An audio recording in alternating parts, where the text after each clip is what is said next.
안녕하세요. 흰수염고래 스포츠입니다. 유로 2024 잉글랜드의 조별 예선 마지막 경기가 열리게 되는데요. 지금부터 과연 잉글랜드가 조 1위로 무난하게 16강에 진출할 수 있을지, 아니 달라진 경기력으로 팬들의 우려를 씻어낼 수 있을지 지금부터 생생하고 실감나게 전해드리도록 하겠습니다. 잉글랜드가 3차전에서 상대하는 국가는 슬로베니아입니다.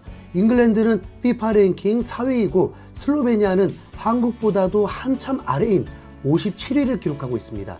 C조에서 가장 약체팀으로 평가받았었지만 현재까지 잉글랜드는 1승 1무로 16강은 확정 상태고 슬로베니아는 세르비아와 덴마크와 모두 비기면서 2무로 잉글랜드와의 승부 결과에 따라서 16강이 결정이 되게 됩니다. 그건 슬로베니아가 잉글랜드를 이겼을 때죠. 잉글랜드는 슬로베니아에게 패배한다면 조 2위가 되면서 최악의 상황을 겪게 됩니다. 그리고 16강을 상대하는 독일도 마찬가지가 되겠죠. 16강에서 결승전급이 돼버리고 맙니다. 잉글랜드가 패배했을 경우를 말하는 겁니다. 더 큰 문제는 덴마크가 세르비아를 이긴다면 잉글랜드가 조 3위로 추락하면서 다른 국가들을 벌벌 떨게 만들게 됩니다. 하지만 잉글랜드가 3차전까지도 경기력이 변화 없다면 그냥 16강에서 탈락하는 게 맞는 거겠죠. 네. 이 경기는 중립 경기입니다. 잉글랜드가 이기고 잘하길 바라면서도 왜 그런지 졸전되면 놀리기 좋더라고요. 네.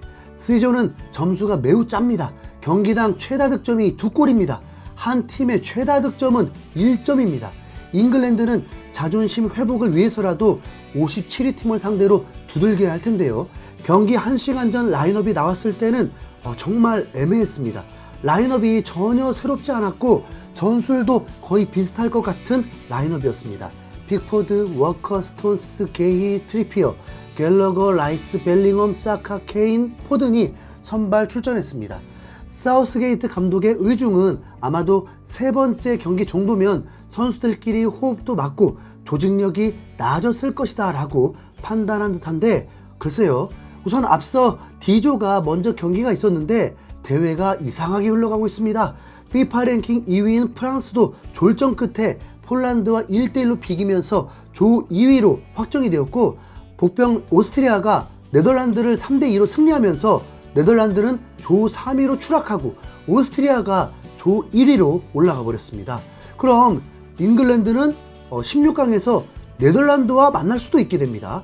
유로 대회는 랭킹과 상관없이 다 강팀이다 보니까 각 팀들이 조심스럽게 경기 운영을 하려고 하는 건지, 아니면 그냥 선수들끼리 호흡이 안 맞는 건지, 아니면 감독의 맞춤 전술이 정말 쓰레기던지 모르겠습니다. 그동안 한국 축구도 결과와 상관없이 내용만 안 좋아도 그렇게 비판을 많이 하는데 이번 유로 대회 보면 비판을 좀 자제해도 될 듯해 보입니다. 어쨌든 잉글랜드는 마음 편하게 되었습니다. 상위권 팀들이 그렇게 대단한 경기력을 보이고 있진 않으니까요. 잉글랜드는 전반전부터 팬들에게 이 경기가 어떻게 흘러갈지 예상되게 해주었습니다. 기대감이 1도 없게 되는 흐름이었습니다. 옵사이드로 골이 나온 거 외에는 정말 그 어떤 경기 내용도 설명할 이유가 없는 경기였습니다. 마이누, 아놀드 대신 갤러거를 선발 출전시켜 봤지만 슬로베니아는 두 경기 1실점 모두 무승부로 버티는 조직력이 잘 되어 있어서 2조원 잉글랜드는 그 어떤 영향도 주지 못했습니다. 애초에 잉글랜드의 문제는 수비라고 봤는데 수비가 가장 든든해 보였습니다. 친선 경기도 이렇게는 안 할 것 같습니다. 더구나 빠른 템포는 아예 없었고 역습도 없었습니다. 후반전에 갤러거 대신 마이누를 투입하고 볼이 좀 더 전개가 되었지만 공격에 날카로움도 없다 보니까 하품 나오는 경기였고, 그나마 팔머가 사카와 교체되어 출전하면서 공격진 중에 가장 나은 모습을 보여줬습니다. 잉글랜드가 1위가 되기 위해선 덴마크, 세르비아 경기가 매우 중요했는데 이쪽 경기도 0대 0으로 흘러갔고 긴 말 필요 없이 후반까지 네 팀이 모두 한 골도 넣지 못하면서 경기가 마무리되었습니다. 죄송합니다 여러분. 서두에 생생하고 실감나게 전한다고 했는데 도저히 안 되겠습니다. 그래서 잉글랜드가 1승 2무로 조 1위를 지켰고 덴마크와 슬로베니아가 3무가 되었는데 두 팀의 순위를 나누는 조건이 황당할 정도로 똑같게 되면서 본선이 아닌 예선 때의 상황으로 상대 전적으로 순위가 정해지게 되었습니다. 그래서 덴마크가 2위가 되었고 덴마크는 개최국 독일을 상대하는 걸로 확정되었습니다.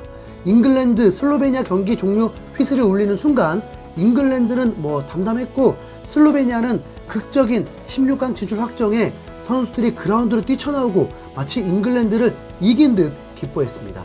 슬로베니아는 잉글랜드, 덴마크를 상대로도 버텨낼 수 있다는 걸 보여줬기 때문에 포르투갈이든 벨기에든 어딜 만나도 자신감을 가질 수 있을 듯합니다. 잉글랜드 팬들은 이 상황을 도저히 받아들일 수 없는지 나는 잉글랜드의 친선 경기를 시청했어. 네덜란드, 오스트리아 경기 본 사람은 이 경기가 쓰레기 경기라는 걸 알 거다. 우리가 어떻게 수비 축구를 하지? 말도 안 돼.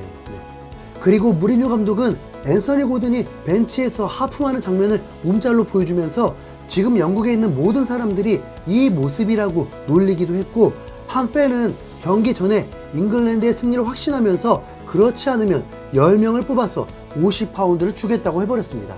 또한 메디슨과 잭 그릴리시 사진을 보여주면서 그들이 그립다고 하기도 했습니다. 또한 래시포드도 그립다는 듯 그의 프리킥골을 다시 보여주기도 했습니다. 우선 잉글랜드가 쉽게 떨어질 것 같지는 않습니다.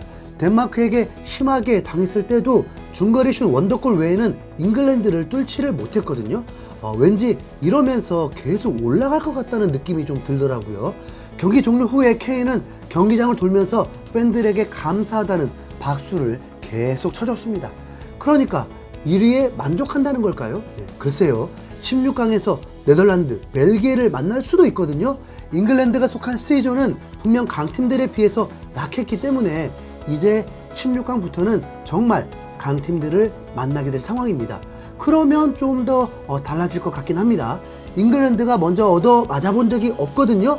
우선 경기 템포가 너무 느리니까 플레이를 제대로 못하는 것도 있을 것입니다. 대부분이 프리미어리그 선수들인데 익숙한 템포가 아니니까 어려움을 겪게 되는 거죠. 야구도 그렇잖아요. 160km 강속구에 익숙하다가 140km 보면 누구나 잘 칠 것 같지만 오히려 더 타이밍을 못 잡고 고전하기도 합니다. 그런데 그건 실력의 문제가 아니라 약간의 적응할 시간이 필요한 거죠. 개인적 생각은 슬로베니아 전 때 마지막 실험 모드를 가져가 봤어야 했는데 거의 동일시했다는 게 가장 큰 문제였던 것 같습니다. 하지만 이제 강팀을 상대하면 좀 더 실력 발휘가 되지 않을까 조심스럽게 예상해 봅니다. 잉글랜드 정신 바짝 차리게 네덜란드 만나길 바라고 있습니다. 지금 잉글랜드의 선수 문제를 지적해 본다면 왼쪽 풀백이 가장 심각합니다. 트리피어가 오른쪽에 더 강점인데다가 노장인데 이번 대회에서 왼쪽 풀백으로 출전하는데 슬로베니아와의 경기 마지막에 프리킥에서도 그 좋은 각에서도 전혀 임팩트를 보여주지 못했습니다. 차라리 포든의 직접 프리킥이 더 나았을 것 같습니다. 그래서 현지 매체들에서 사카의 왼쪽 윙백설이 돌고 있기도 한데 차라리 그 실험이 아놀드 미드필더 실험보다 나았을 것 같습니다. 그리고 케인 벨링엄을 핵심으로 가는 건 아무래도 계속 실패할 것 같다는 느낌이 듭니다. 벨링엄이 활력을 불어넣는 역할은 전혀 못하는 것 같은데 미드필더에 있으니까 더 꼬이는 산데요. 차라리 마이누, 라이스, 에제가 선발이면 더 폭발력 있을 듯 보입니다. 여러분은 잉글랜드가 8강에 진출할 수 있다고 보시나요? 잉글랜드의 베스트 11은 어떻게 되어야 할까요? 감독을 지금 교체할 순 없잖아요. 유로 2024 다 거기서 거기 듯해서 어느 팀이 우승할지 전혀 예상이 안 되네요. 이상 흰수염고래였습니다. 감사합니다.